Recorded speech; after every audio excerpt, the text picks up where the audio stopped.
مسلمانوں نہ تم اب تک علی کا مرتبہ جانے، مسلمانوں نہ تم اب تک علی کا مرتبہ جانے، تمہاری عقل پر پردے پڑے ہیں کیوں خدا جانے، تمہاری عقل پر پردے پڑے ہیں کیوں خدا جانے۔ اور شیخ نواز پڑھنے کا ذرا نہ پہچانے محمد مصطفیٰ کے وصداروں کو، نہ پہچانے محمد مصطفیٰ کے وصداروں کو، لٹیروں کو رہے زنوں کو رہے نما جانے، لٹیروں غاصبوں کو رہے زنوں کو رہے نما جانے، مسلمانوں نہ تم اب تک علی کا مرتبہ جانے، یہ کہہ کر میں سکون کی نیند سو جاؤں گا غیبت میں، یہ کہہ کر میں سکون کی نیند سو جاؤں گا غیبت میں، میرے اعمال جانے میرے اعمال جانے میرا مشکل کشا جانے، میرے اعمال جانے میرا مشکل کشا جانے، اور قدم نہ دے علی پڑھ کے بڑھائے جا رہا ہوں میں، بطور بات سماعت فرمائے کہ قدم نہ دے علی پڑھ کے بڑھائے جا رہا ہوں میں، نشاں منزل کے جانے نشاں منزل کے جانے زہرا کی دعا جانے، نشاں منزل کے جانے زہرا کی دعا جانے۔ اور یہ بھی شعر دیکھیے گا کہ مریض لا دوا جا علم کے سائے میں آ جا،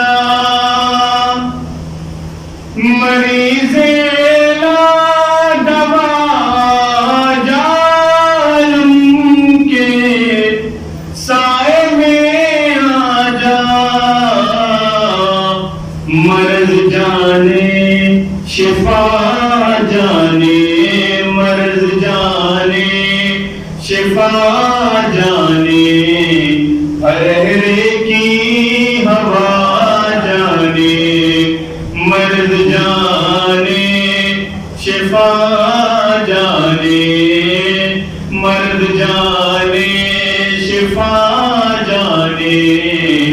پرہرے کی ہوا جانے مسلمانوں نہ تم اب تک علی کا مرتبہ جانے تمہاری عقل پر پردے پڑے ہیں کیوں خدا جانے. نائے سلوات پڑھ لو.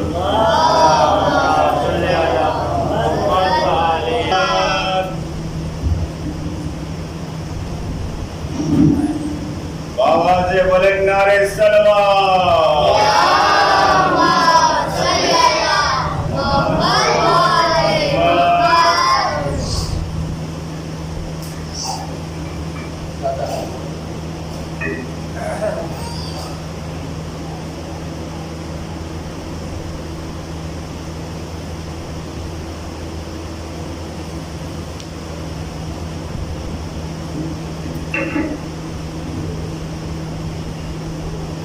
رحم اللہ تعالی الوان.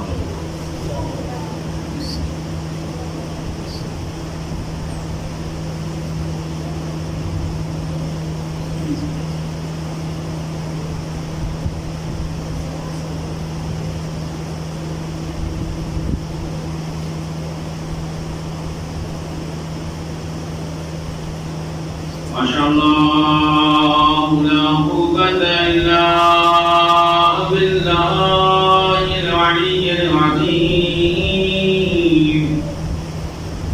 أعوذ بالله من الشيطان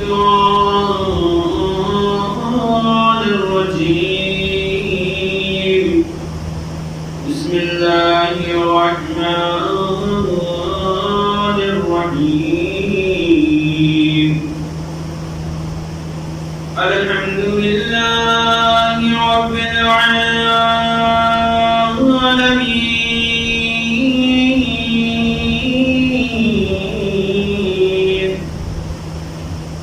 والجنة للموحدين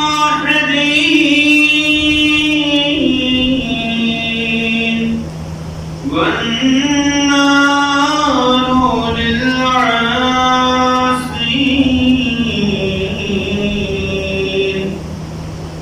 والصلاة والسلام على أشرف الأنبياء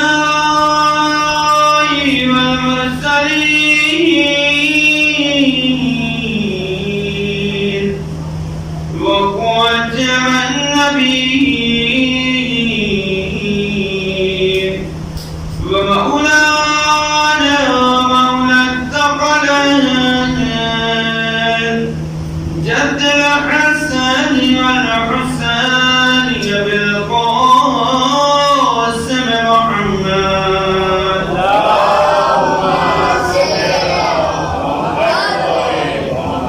آله الطيبين الطاهرين المعصومين المظلومين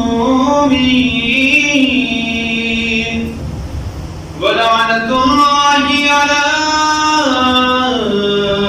أعدائهم أجمعين من ليلنا هذا إلى يوم الدين. أما بعد بسم الله الرحمن الرحيم. رب اشرح لي صدري ويسر لي أمري واحلل عقدة من لساني يفقهوا قولي. وقال الله تعالى الحكيم في القرآن الكريم. بسم الله الرحمن الرحيم. إن الذين آمنوا وعملوا الصالحات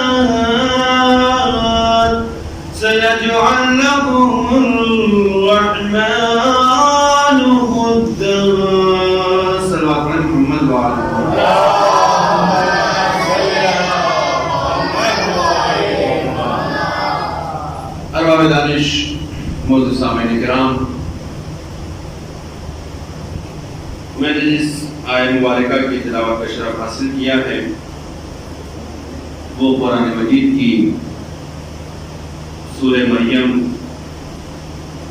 آیت نمبر 96، جس کے ذیل میں نے آپ کے سامنے کل تمہیدی طور پر کچھ گفتگو کو آگے بڑھایا تھا اور آپ کے اذہان عالیہ تک چند مفروضات کو پہنچانے کی کوشش کیا تھا۔ آیت مبارکہ کے ذیل میں اس عشرہ مجالس کے لیے جو میں نے موضوع کا انتخاب کیا ہے وہ تقاضائے مودت ہے، یعنی مودت کے تقاضے کیا کیا ہیں، مودت صحیح معنوں میں ہم سے چاہتی کیا ہے۔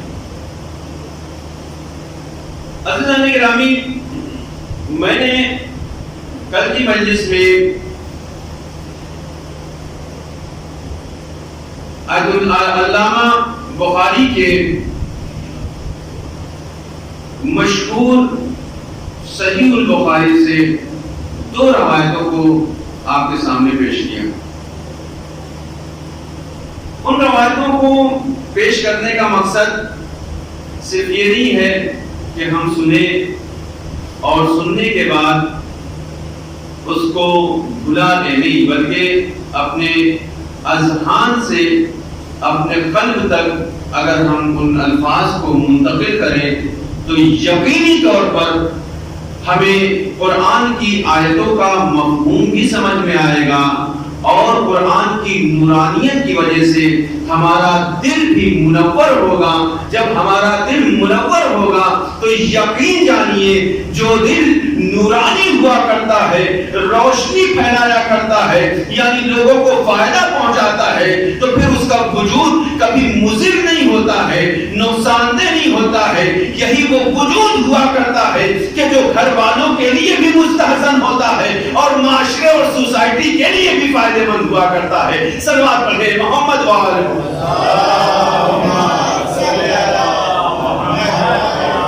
آج اسی آیت مبارکہ کے ذیل میں بات کو آگے بڑھاتے ہوئے تفسیر جلالین میں علامہ جلال الدین سیوطی نے ارشاد فرمایا، وہ نقل فرماتے ہیں کہ مودت اور محبت کو اگر سمجھنا ہے، توجہ چاہتا ہوں، اگر سمجھنا ہے تو انسان کو سب سے پہلے آیے ذی القربہ کی تلاوت کرنا ہوگا اور اس کے معانی و مفاہیم کو سمجھنا ہوگا کہ جس کے بارے میں پروردگار عالم نے سورہ شورى کی آیت نمبر 23 میں ارشاد فرمایا ہے کہ قُلْ لَا أَسْأَلُكُمْ عَلَيْهِ أَجْرًا إِلَّا الْمَوَدَّةَ فِي الْقُرْبَى، کہ جب اے رسول تم سے جب کوئی سوال کرے کہ تم اجر رسالت جو مانگ رہے ہو، تم نے رسالت کے کام کو جو انجام دیا ہے اس کا اجر کیا چاہتے ہو، تو ان سے کہو قُلْ لَا أَسْأَلُكُمْ عَلَيْهِ أَجْرًا إِلَّا الْمَوَدَّةَ فِي الْقُرْبَى۔ دیکھو میں کار رسالت کا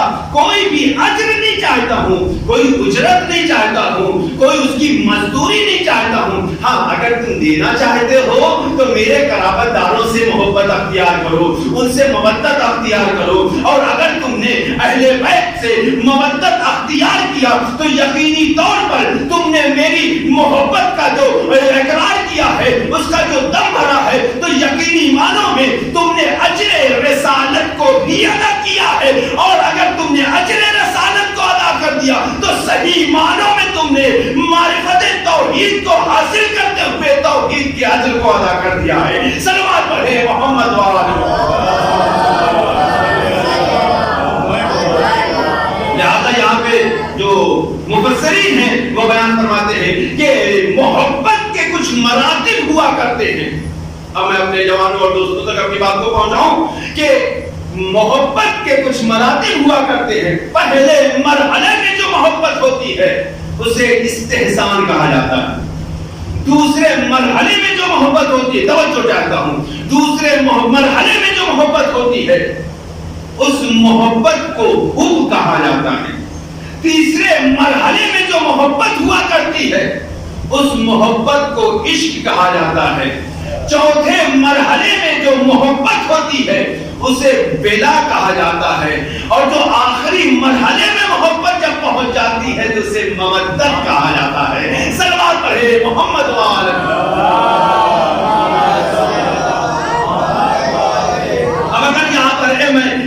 میں تفسیر پہ پیش کرنے لگوں تو پوری مجلس اسی میں تمام ہو جائے, پورا اشرا اس کے لیے درکار ہے. لیکن بس مختصر طور پر یہ سمجھیے کہ استحسان پہلی منزل ہے کہ جو محبت کی طرف اٹھنے والا پہلا قدم ہوا کرتا ہے. استحسان یعنی کیا؟ استحسان یہ کہ آپ کو جس سے محبت ہے اس کے ساتھ حسن سلوک کا کرے اور اس کے ساتھ اچھے اعمال بجا لائیں, نیک ادوار سے اس سے ملے, نیک گفتار سے اس سے ہم کلام ہو, اچھے طریقے سے ان سے ملے. اگر یہ آپ کے اندر یہ صفت نہیں پائی جاتی ہے تو آپ صحیح معنوں میں محبت کرنے والے نہیں ہیں. اب یہ نہ کہیے کہ ہم خدا سے محبت کرتے ہیں. اگر خدا سے محبت کرتے ہیں تو احسان کا بدلہ یہ ہے, استحسان یہ ہے کہ جیسی محبت وہ چاہتا ہے ویسی محبت ہمارے دلوں میں ہونا چاہیے. اب وہ اگر نماز کا تقاضا کرتا ہے تو نماز پڑھنا واجب ہے, روزے کا تقاضا ہے تو روزہ رکھنا واجب ہے, حج کا تقاضا ہے تو حج کرنا واجب ہے, اور اگر زکات کا تقاضا ہے زکات دینا واجب ہے. دوسروں کے ساتھ نیکی کا حکم دیا ہے تو نیکی کرنا واجب ہے. صلوات پڑھے محمد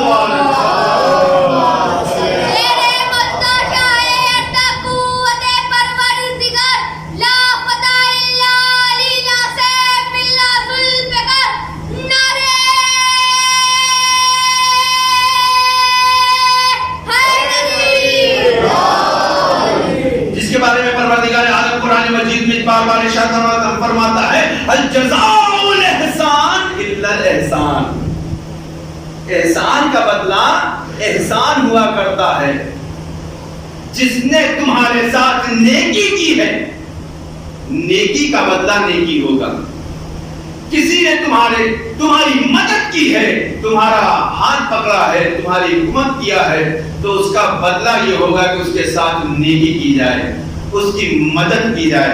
ایسا نہ ہو کہ برے وقت میں ہم جس سے محبت کرتے ہیں وہ تو ہمارے کام آ گیا, لیکن جب اس کا برا وقت پڑا تو ہم نے نظروں کو بھی اٹھا کر اسے نہیں دیکھا اور اسے شکایت رہ گئی کہ کاش جس محبت کا تقاضا ہم نے کیا تھا, جو محبت ہم نے پیش کی تھی, اگر وہی محبت اس نے پیش کیا ہوتا تو آج ہم اس طرح سے ہلاک نہ ہو جاتے. محبت پہلے مرحلے میں احسان چاہتی ہے. اگر انسان کے اندر احسان نہ ہو, حسن سلوک نہ ہو تو وہ محبت نہیں کہی جائے گی, بلکہ اسے خود غرضی کا نام دیا جاتا ہے. جہاں پر خود غرضی آ جائے تو وہاں پر بلا نہیں ہوتی ہے, جہاں خود غرضی آ جائے تو وہاں عشق نہیں ہوا کرتا ہے. عشق تو اس منزل کا نام ہے کہ جو مر مٹنے کی منزل میں ہوا کرتا ہے, جس منزل پہ پہنچنے کے بعد انسان خود کو ہلاک کر دیتا ہے, اپنے وجود کی فکر نہیں رہتی ہے. صلوات پڑھے محمد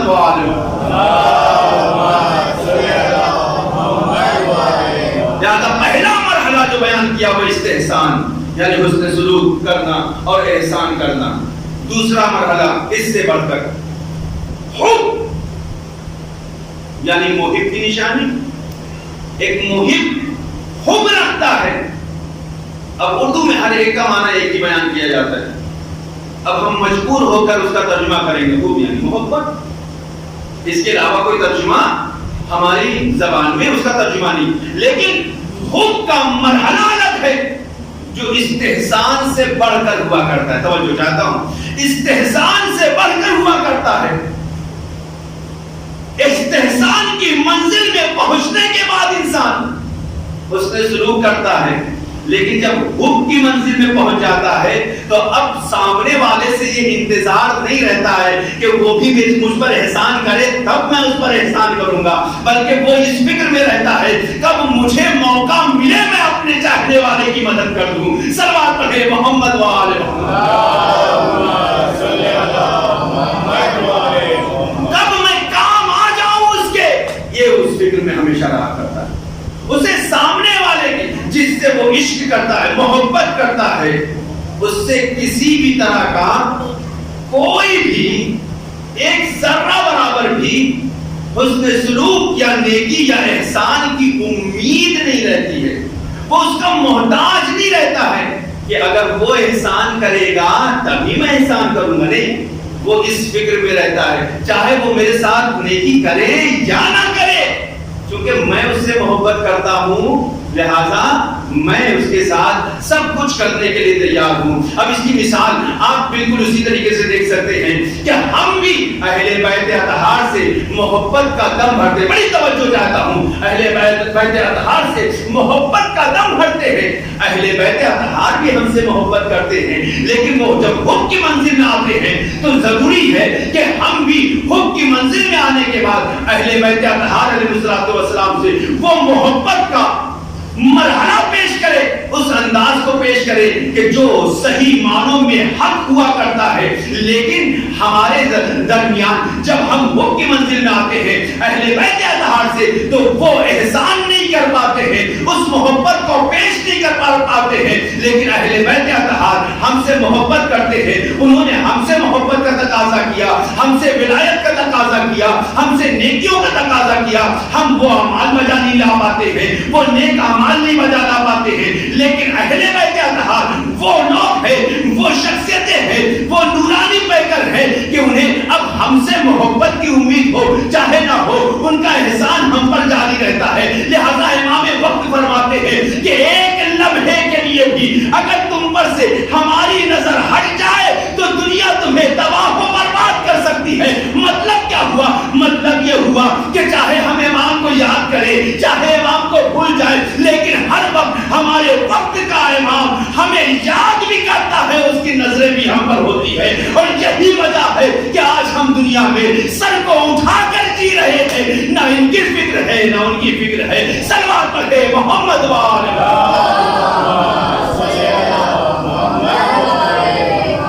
یہ کس مرحلے کا تقاضا ہے؟ یہ حب کے مرحلے کا تقاضا ہے کہ امام ہم سے محبت کرتے ہیں، وہ محبت کہ شاید جس کے ہم لائق نہ ہوں، شاید جس معیار پر ہم نہ اتر رہے ہوں، کیونکہ جن چیزوں کو انہوں نے ہم سے چاہا ہے ہم نے اس کو ادا نہیں کیا ہے، ہم نے اس کو پورا نہیں کیا ہے، لیکن چونکہ ہم ان کے محب ہیں، توجہ چاہتا ہوں، چونکہ ہم ان کے محب ہیں، چاہنے والے ہیں، لہذا ہر وقت ان کی نگاہیں ہم پر ہوتی ہیں، ایک لمحے کے لیے بھی تم سے ہماری نظریں اونچا نہیں۔ بڑا جملہ ہے، ذمہ داری والا جملہ ہے کہ ایک لمحے کے لیے بھی تم سے ہماری نظریں اونچا نہیں، ہر وقت تم پر ہماری نظریں، تم اپنے کو تنہا تصور کر رہے ہو، تم تنہا نہیں ہو، تمہارے ساتھ کوئی ہو یا نہ ہو، تمہارے وقت کا امام تمہارے ساتھ،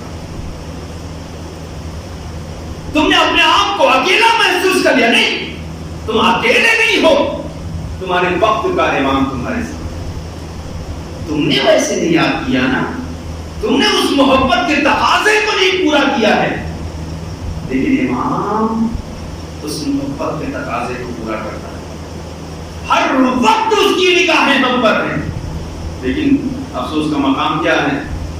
ظاہر سی بات ہے جب انسان کسی سے بھی کسی چھوٹی شے سے اس کو جب محبت ہوتی ہے، الفت ہوتی ہے، چاہت ہو جایا کرتی ہے، تو انسان اس کی ہر چیز پر نظر رکھتا ہے۔ توجہ چاہتا ہوں، آپ کو موبائل سے محبت ہو گئی، موبائل آپ کے پاس ہے، اینڈرائڈ موبائل ہے، آپ کو سب محبت ہے۔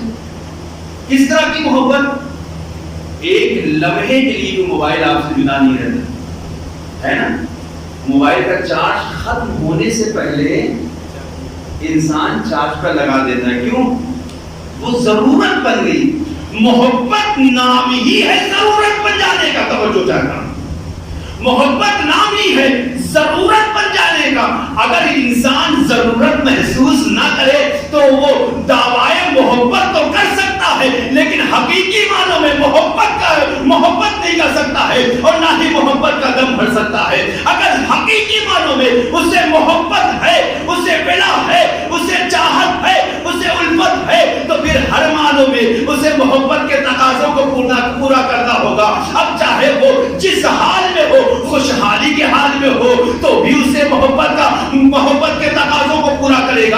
غم کے حال میں ہو تو بھی وہ تقاضوں کو پورا کرے گا. یعنی اس کی خوشی اس کی خوشی ہوا کرتی ہے, اس کا غم اس کا غم ہوا کرتا ہے, اس کی محبت اس کی محبت ہوا کرتی ہے. یہی وجہ ہے کہ ہم نے اپنی ساری خوشیوں پر امام وقت کی خوشیوں کو مقدم رکھا ہے, اپنے سارے غموں پر امام کے غم کو مقدم رکھا ہے. ہمارا غم نہیں ہوتا ہے, ہم تو غم مناتے ہیں سید الشہداء کا. ہماری خوشیاں نہیں ہوتی ہے, ہم خوشیاں مناتے ہیں اہل بیت کی, کیونکہ اس سے بڑھ کر نہ ہماری زندگی میں کوئی خوشی ہو سکتی ہے اور نہ ہی کوئی غم ہو سکتا ہے. صلوات پڑھیں محمد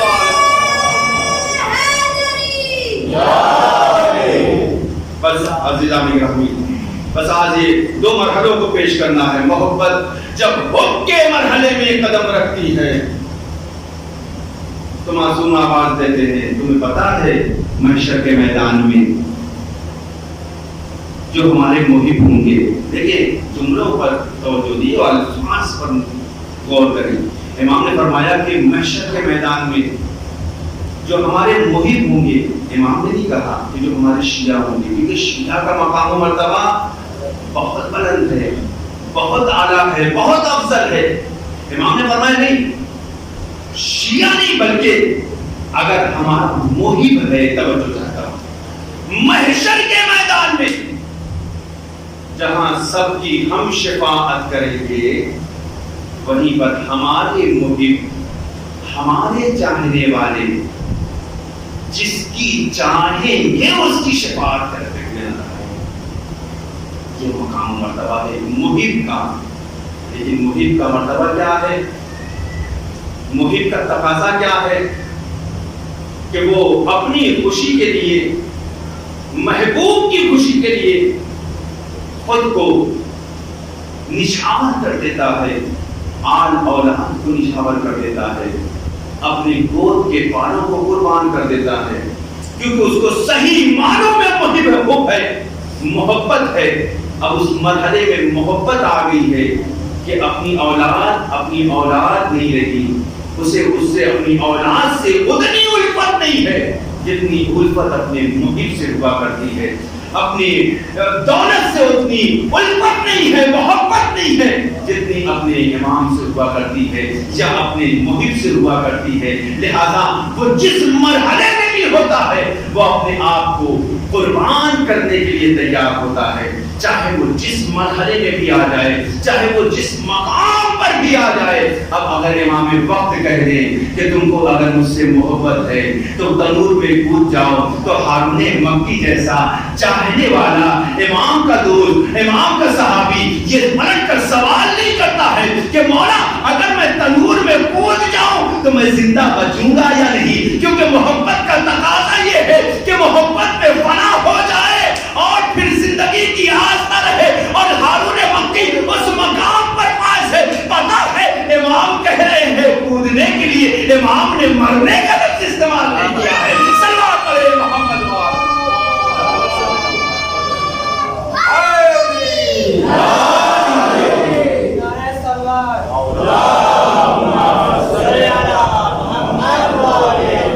ہارون مکی جیسی محبت جو خود کی منزلوں کو پار کرتی ہوئی نظر آتی, گرد و غبار میں اٹے ہوئے سفر سے آ رہے ہیں, لیکن ہارون مکی کیا مقام و مرتبہ ہے. امام نے کہا کود جاؤ, جناب ہارون مکی فوراً اسی ساتھ, اسی لباس میں, اسی کٹری کے ساتھ اس تنور کا دروازہ کھلا اور تنور میں کود جاتے ہیں. گھرونی اوپر بیٹھنے والوں کو ہوتی ہے کہ مولا بڑی دیر ہو گئی, تنور تو روشن تھا, تنور تو جل رہا تھا, اس میں آگ روشن تھی, آگ جل رہی تھی, توجہ چاہتا ہوں, آگ جل رہی تھی. ہارون مکی کا کیا ہوا؟ امام کے لبوں پہ مسکراہٹ آتی ہے, آؤ تم میرے محب کا مشاہدہ کرنا چاہتے ہو, میرے محب کی محبت کو دیکھنا چاہتے ہو, اس کی معرفت کو دیکھنا چاہتے ہو, اس کی ولا کو دیکھنا چاہتے ہو, اس کی ولایت کو دیکھنا چاہتے ہو, آؤ میں تمہیں دکھاتا ہوں. ایک مرتبہ امام نے تنور کے ڈھکن کو کھولا, جیسے ہی اسے کھولا امام نے کہا نظروں کو دوڑاؤ, ذرا نگاہ کرو, ذرا دیکھو, ذرا اس کی طرف نظر دوڑاؤ. ایک مرتبہ لوگوں نے دیکھا ہارون مکی تو اسی تنور میں بیٹھے ہوئے ہیں، اطمینان سے بیٹھے ہیں، آگ گلزار بن چکی ہے، قرآن کی تلاوت کر رہے ہیں، ایسا محسوس ہو رہا ہے کہ جیسے ابراہیم ہو اور نارے نمرودی ہو وہ گلزار بن گئی ہو، اسے کوئی آگ نقصان نہیں پہنچاتی۔ امام سے پلٹ کر سوال کرتے مولا یہ کیسے؟ امام نے کہا جو ہمارا چاہنے والا ہوتا ہے نہ اسے دنیا کی آگ جلاتی ہے نہ آخرت کی آگ جلا سکتی ہے۔ صلوات پڑھے محمد والے۔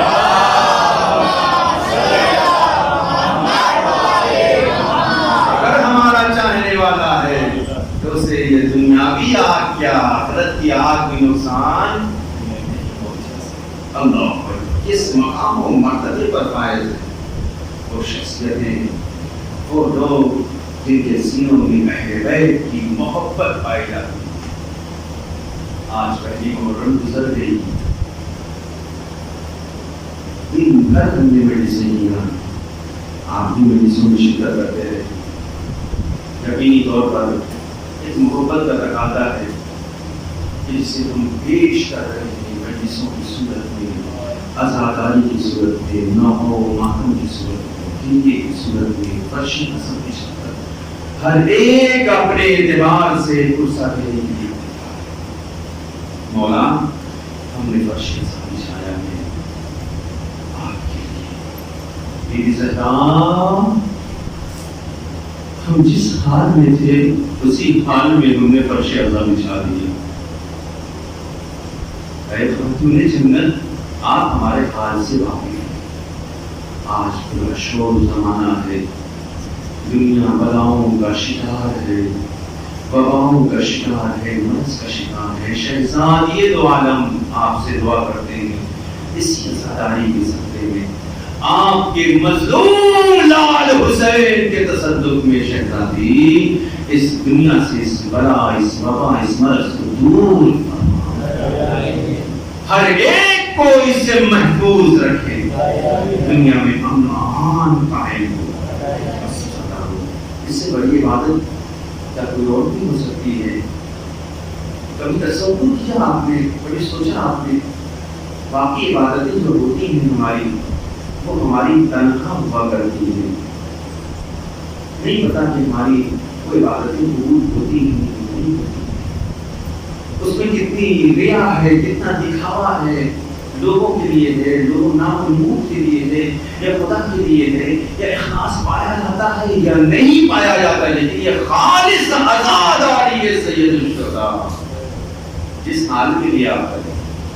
انشاءاللہ میں آگے مجلس میں بیان کروں گا، جس طرح سے بھی کریں۔ یہاں تک کہ روایت کا جملہ ہے امام صادق کا، دیکھیے میرے جد مظلوم کے غم میں جس نے بھی غم آنسو بہایا یا آنسو بہانے والے کی شکل بنائے، آنسو نہیں کر رہے صرف رونے والوں کی شکل بنا لیا، خدا تعالی اس کو جنت کو واجب کرا۔ کتنا مرتبہ، کتنی عظمت، کتنی بڑی فضیلت ہے اس وجہ سے ملی ہمیں، صرف اس محبت کی وجہ سے کہ جو ہمارے پاکیزہ قلوب میں پائی جاتی ہے۔ کون سی محبت؟ محبت ہے۔ آج کل کی محرم گزر گئی، فرش عزا ہم نے بچھایا، لیکن آنے اتنا ضرورت ہوگا، پوری دنیا میں ذکر حسین ہو رہا ہے، ہر جگہ لوگ حسین کا ماتم کر رہے ہیں، فرش عزا بچھی ہوئی ہے، جگہ جگہ آن لائن مجالس ہو رہی ہے، لوگوں نے گھروں میں عزا خانہ سجا رکھا ہے، صرف اس لیے کہ یہ جو عبادت ہم انجام دے رہے ہیں تنہا نہیں بلکہ مہمان کے ساتھ انجام دے رہے ہیں۔ میں نے پہلا جملہ کہا یاد ہوگا آپ کو کہ ہماری ساری عبادتیں تنہا ہوا کرتی ہیں، معصوم نہیں ہوتا ہے کوئی، لیکن یہ واحد عبادت ہے کہ جس میں فاطمہ بھی ہمراہ ہوتی ہے، زینب بھی ہمراہ ہوتی ہے، پیغمبر اسلام بھی ہوتے ہیں، علی مرتضیٰ بھی ہوتے ہیں، سید الشہداء بھی ہوتے ہیں، ہر ایک ہمارے ہمراہ ہوتا ہے. اچھا کوئی ہو یا نہ ہو، وقت کا امام فرش عزا پر آتا ہے اور مجلس عزا جب شروع ہوتی ہے تو کہتا ہے میرے عزاداروں، میرے جد مظلوم پہ آنسو بہانے والوں، ہماری دعائیں تمہارے ساتھ ہیں. ہاں جزاکم ربکم خیر الجزاء عزاداروں، خدا کوئی ہم نہ دے آپ کو سوائے غم سید الشہداء کے. ہاں عزاداروں، کیسے ممکن ہے کہ ہم امام مظلوم کے سفیر کا ذکر کریں اور ہمارے وقت کا امام فرش عزا پر نہ ہو. ہاں علماء بیان کرتے ہیں کہ چاہے امام وقت کہیں پر ہو یا نہ ہو، لیکن ہاں جب بھی حسین کے سفیر کا یا حسین کے غازی کا مسائل پڑھا جاتا ہے، وقت کا امام اس فرش عزا پر تشریف لاتا ہے. میں کہوں گا مولا آئیے مسلم کا پرسہ پیش کرتے ہیں، مولا آئیے سفیر حسین کا پرسہ پیش کرتے ہیں، آئیے اس غریب کا پرسہ پیش کرتے ہیں. ارے جس کا سار ارے جزاکم ربکم خیر الجزاء عزاداروں. ایسے مسائل پڑھوں، میں پورے مسائل نہیں پڑھ سکتا ہوں، لیکن ہاں 2 جملے ضرور پڑھوں گا. ہاں عزاداروں جانتے ہیں آپ مسلم کی بے بسی کیا تھی؟ مسلم کی بے بسی یہ تھی کہ دیار غربت میں، ہاں دیار غربت میں مسلم کو شہید کیا جاتا ہے، دارالامارہ پر لے جایا گیا، مسلم کے سر و تن میں جدائی ہوتی ہے. ہاں اس سے پہلے کا مرحلہ کیا ہے؟ اس سے پہلے کا مرحلہ یہ ہے جیسے ہی جلال مسلم کو دارالامارہ کی چھت پر لے گیا، ایک مرتبہ چاہتا ہے سر و تن میں جدائی کرے نازادارو. ہاں ایک مرتبہ مسلم کہتے ہیں جلال میں مرنے سے نہیں ڈرتا، لیکن 2 لمحے کے لیے ٹھہر جا، میں اپنے معبود حقیقی کی نماز تو ادا کروں. روایت کا جملہ پڑھ رہا ہوں، روایت کا جملہ پڑھ رہا ہوں، انشاءاللہ مصاب ہوں گے. ایک مرتبہ مسلم نے نماز پڑھنا شروع کیا، نماز جیسے ہی تمام ہوئی نا، ایک مرتبہ حسین کے اس سفیر نے حسین کی طرف رخ کر کے کہا السلام علیکہ یا عبد اللہ، السلام علیکہ یا ابن رسول اللہ. اے میرے مظلوم حسین تم پر میرا سلام. اب سمجھے عزادارو، نماز کے بعد جو ہم زیارت حسین پڑھتے ہیں نا، یہ مسلم کی سنت ہے. ہاں جزاکم ربکم خیر الجزاء عزادارو. لیکن جواب سلام واجب ہوتا ہے نا، بہت ٹھہر کے مسائل پڑھوں گا. ہاں عزادارو، ہاں جواب سلام واجب ہوا کرتا ہے نا. حسین کا قافلہ گزر رہا تھا، ایک مرتبہ حسین نے جیسے ہی مسلم کی آواز قافلے کو رکنے کا حکم دیا. عباس قافلہ روک دو ذرا. عباس نے قافلہ روکا. ہاں ایک مرتبہ حسین نے کوفے کا رخ کر کے کہا علیک السلام یا اخل مسلم.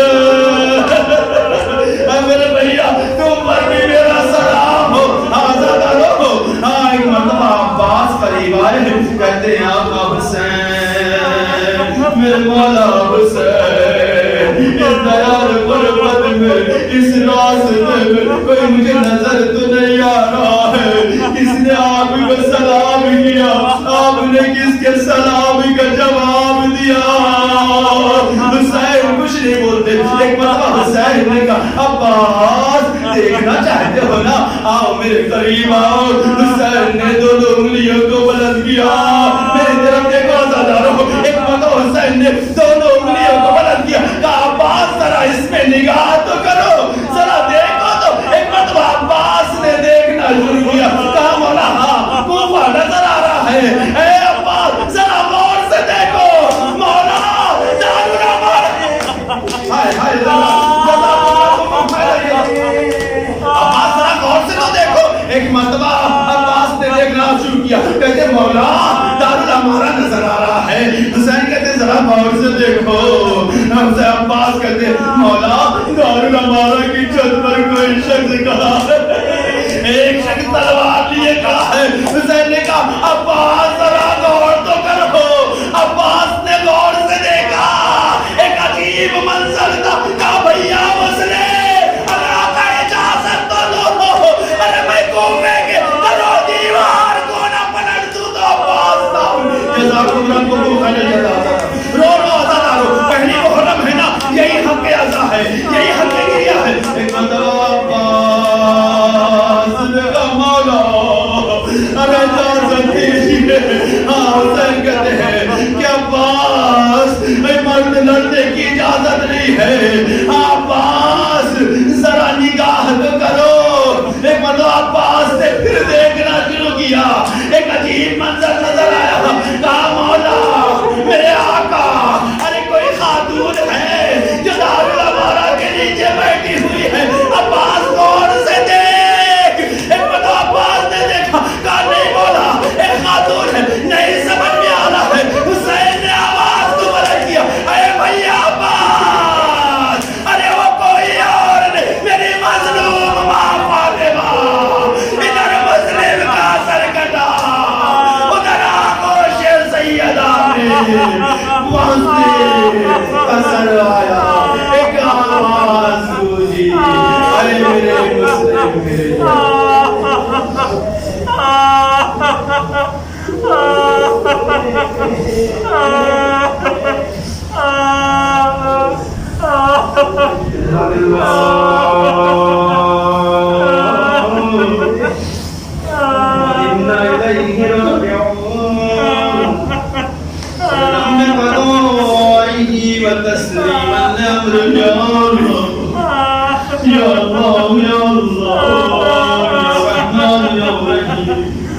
یا مقلب القلوب ثبت قلبي على دينك یا حمید یا محمود بحق محمد یا علا بحق علی یا فاطمہ بحق فاطمہ یا محسن بحق الحسن یا قدیم الاحسان بحق الحسين لا تشعر وبحق الأئمة التسعة الطاهرين من ذرية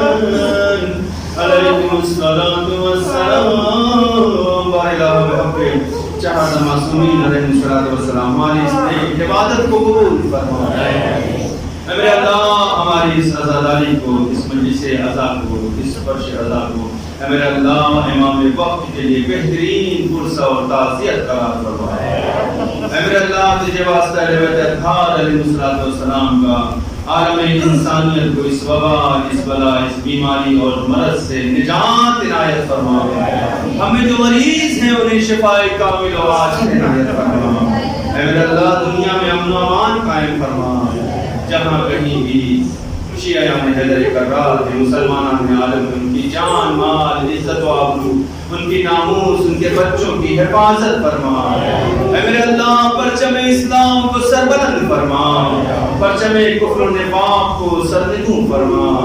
خدایا تو نے وعدہ کر رکھا ہے اپنے اس وعدے کو وفا کرتے ہوئے پورا کرتے ہوئے فرزند زہرا یوسف زہرا منتقی خون حسینی امام عصر ارواحنا لہ الفدا کے ظہور پرنور میں تعجیل فرما اور ہم سب کو ان کے امان انصار میں شمار فرما ربنا تقبل منا انک انت السمیع العلیم مع الحسین